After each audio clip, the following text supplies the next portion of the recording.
Hello, everyone, and thank you for tuning into the Riverdale Raiders Broadcast Network for this week's edition of This Week in Raider Sports. I'm Nick Rush talking with you here on April 11th, 2016. Thank you all so much for tuning in. We are very glad to have you here on today's podcast as we talk about some of our recent events here at Riverdale High School regarding our 2016 spring sports. Very unfortunately, the end is near for those spring sports, but the good news, and what matters the most, is we still have action going on here in the month of April. So we are going to tell you all about it. Today we're going to be focusing on the Riverdale lacrosse, baseball, and softball programs. And we are going to start off the show by talking about the boys and girls programs with Riverdale lacrosse. Now, both teams, well, they've really had a bittersweet ride throughout the 2016 regular season, in my opinion. Both teams ended the season with games in the win column, and really that's what matters. Neither team is going to be in playoff participation, very unfortunately, but both teams have seen a huge improvement compared to last season. And one of the big things about last year was just the fact that both the boys and the girls team went winless. Neither team picked up any wins throughout the 2015 year. So when the girls team, coached by Michelle Williamson, picked up 4 wins by the end of the 2016 year, you can admit the team was excited. And overall, that is a very big improvement. And I'm really excited to see where the program is going to go with Coach Michelle Williamson in there for the girls lacrosse team. The boys team is coached by Richard Williamson. Girls lacrosse ended the year 4-12 with the overall record. Meanwhile, the boys went 1-15, but still, that one win, that was huge. It was a victory that came up in overtime against the Palmetto Ridge Bears on March 14th. Riverdale played that game at home at Carl Engel Field. Riverdale won by a 6-5 final score. This was the first victory that Riverdale had in the boys lacrosse program in 3 seasons. So, that really is a proud moment for the team. Just the fact that they were able to break this humongous losing streak and finally get one in the win column there. So once again, not the proudest of seasons going 1-15, but still just the fact that they were able to win their first game in multiple seasons, that's huge. So Richard Williamson with the boys team and Michelle Williamson with the girls team, I think they can really do some good things with the program. So once again, Riverdale boys only bringing up 1 win, but that came against Palmetto Ridge in overtime, March 14th at Riverdale High School. Let's talk a little bit about the girls lacrosse team. They've had some success this season, and it all began on February 25th when Riverdale traveled down to Golden Gate. And this was another close one, but the Raiders were able to break loose with a 9-8 final score victory, and that soon extended its way into a 2-game winning streak when a night later Riverdale traveled up to Cape Coral to face off against the Seahawks. Riverdale won by a 13-12 final score, so they had something going there, but then the winning streak was chopped off by Canterbury as the Cougars were able to win by a 17-10 outcome on March 1st. But then Riverdale picked things right up with their girls team. On March 4th, we were at Carl Engel Field. Riverdale defeated Fort Myers by a 10-9 final score. There's a little bit of controversy surrounding this game. In this contest against the Fort Myers Green Wave, there was some big talks about just this final goal. This was, once again, another contest that went into overtime. And Riverdale scored the game-winning goal, but it barely snuck across into the back of the net. So it barely crossed the goal line, and many Fort Myers players and fans were very upset about that, as you can imagine. Lots of controversy, but in high school sports, or in most of them at least, depending on where you are, we don't have instant replay. So the officials just needed to make the best judgment call they could, and they saw the ball crossing the goal line, so they gave the goal to Riverdale, and the Raiders upset the Fort Myers Green Wave 10-9.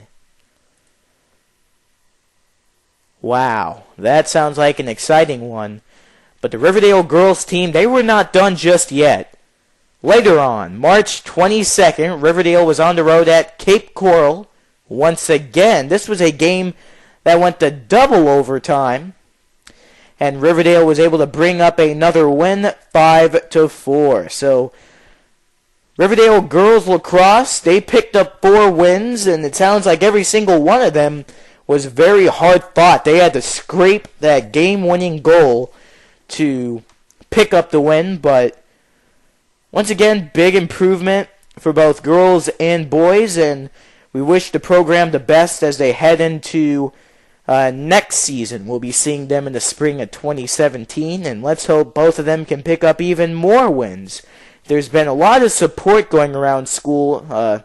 I've heard about some nice crowd showing up for the lacrosse game, so it's great that the School of Riverdale overall, with the students coming out, these teams are really getting some good turnout, so you really do have to appreciate that.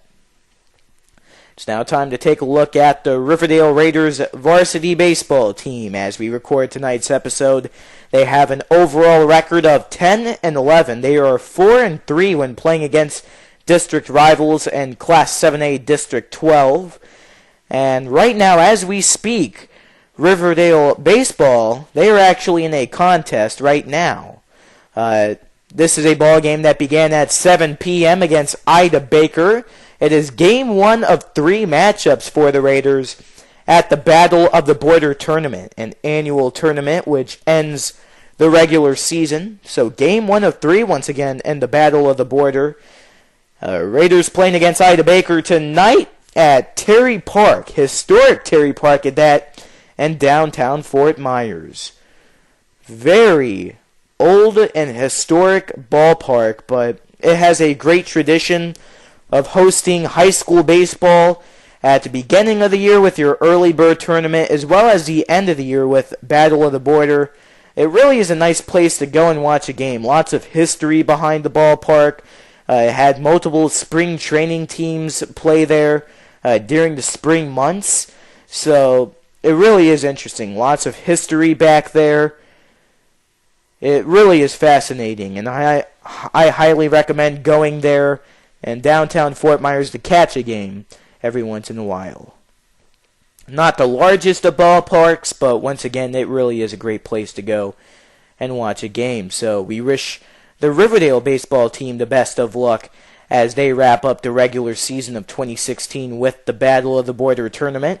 And they are going to be in action for the postseason when they play against their district matchup in the playoffs against the Palmetto Ridge Bears, and a contest that will be played on April 18th on a Monday night. It will be Riverdale at Palmetto Ridge Bears down in the Naples area.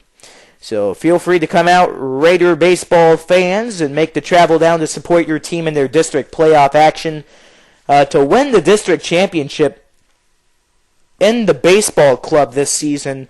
Riverdale needs to win 3 games, so we'll see how it goes. It definitely is going to be a big challenge. It certainly isn't going to be easy winning the district championship, playing those 3 games against some of the top teams in Class 7A District 12, but this Riverdale baseball team, they've shown some promise this year, and I really do think they have what it takes to get past the districts and into the regionals. Great pitching with guys like Hunter Tinsley and Carson Palmquist on the mound. They've done some really great job hurling on the mound, getting strikeouts, avoiding runs, you name it. It sounds cliche, but that's exactly what they've done. Guys like Tinsley and Palmquist on the mound, they've done an awesome job as starting pitchers. You have great talented players like Tyler Yeager, I would say. He's a great multi-talented guy, or a multi-position player, I guess you could call him, for lack of a better term. We've seen him play on the infield and the shortstop position a few times at the beginning of the regular season, but towards the end of 2016, we've seen him out in center field a little bit more. And also, in his most recent ball game, which was senior night, Riverdale played against Cypress Lake. Cypress Lake came away with the win by a 5-4 final score at Pringle Field on the campus of Riverdale High School. Well, Tyler Yeager was the pitcher in that ball game. Had a rough beginning as 5 runs were scored by Cypress Lake right at the top of the first inning. But, Yeager, he's done a great job. Multiple position player. And his most threatening aspect of the ball game is just his speed on the base pads. Once he gets on first base, if you're a pitcher, well, I would start worrying. He is a guy that takes off to the extra base, trying to steal any chance he gets. So, he certainly has some amazing speed, in my opinion. He's one of the fastest guys on the team, and his teammates know him for that as well. So, once again, good luck to the Raider baseball team as they wrap up the regular season and as they head into the district playoffs. We will wrap up this episode of This Week in Raider Sports with your Riverdale softball team, coached by William McChesney. Overall, they are 16-11 this season, and they are 4-3 when playing against Class 7A District 12. We'll go back to Riverdale baseball really quick, just to give some recognition. Their head coach is Bob Pringle for the baseball team, and he has done a great job with Raider baseball. He has been coaching at RHS for decades, and there's a reason the school named the field after him, Pringle Field, and that's just because he certainly has had a legacy here at RHS in Fort Myers. So he's a great coach. His players always have a great team relationship with him. Everyone gets along. So all is good with Riverdale baseball, I will tell you that. Hard-working team, just like the softball team, though, and it's time to talk a little bit about them. Once again, 16-11, not so bad of a record, once again, coached by William McChesney. They wrapped up their regular season, and they will be heading into the district postseason as well. Their playoff opponent is to be announced as of right now, but hopefully that will be released very soon. Their most recent game was on April 8th, senior night at Riverdale High School in the softball complex. Riverdale was able to beat out Barron Collier by a 4-3 final score. That's really impressive, especially when you consider the fact that Barron Collier has an 18-5 record, including that loss. So Barron Collier, the softball varsity team, they're certainly not anyone to mess around with, but the Raiders on senior night, they were able to end the year with a happy note, and once again, they will be heading into the district playoffs. So we wish Riverdale softball the best of luck as they've been working hard, and let's hope they can go far in the playoffs along with the baseball team. And like I said, lacrosse is over. Baseball, they're about to head into the end of the regular season in just a couple of days by the end of the week. And next week they will head into their district playoffs. Riverdale softball, they'll be heading into their district playoffs as well very soon. So it's coming to an end, the spring sports at Riverdale High School in the 2016 year. But the good news is that we still have things going. So good luck to our teams in the postseason for baseball and softball.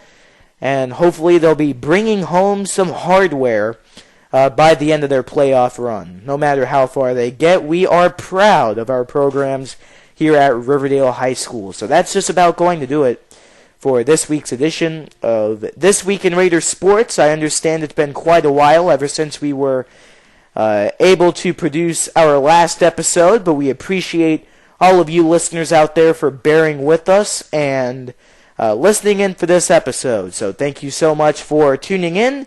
I am Nick Rush saying thanks for listening one more time, and we will see you next time for our next episode of This Week in Raiders Sports. Thanks for listening, and that is going to do it for us here on the Riverdale Raiders Broadcast Network. See you for our next episode.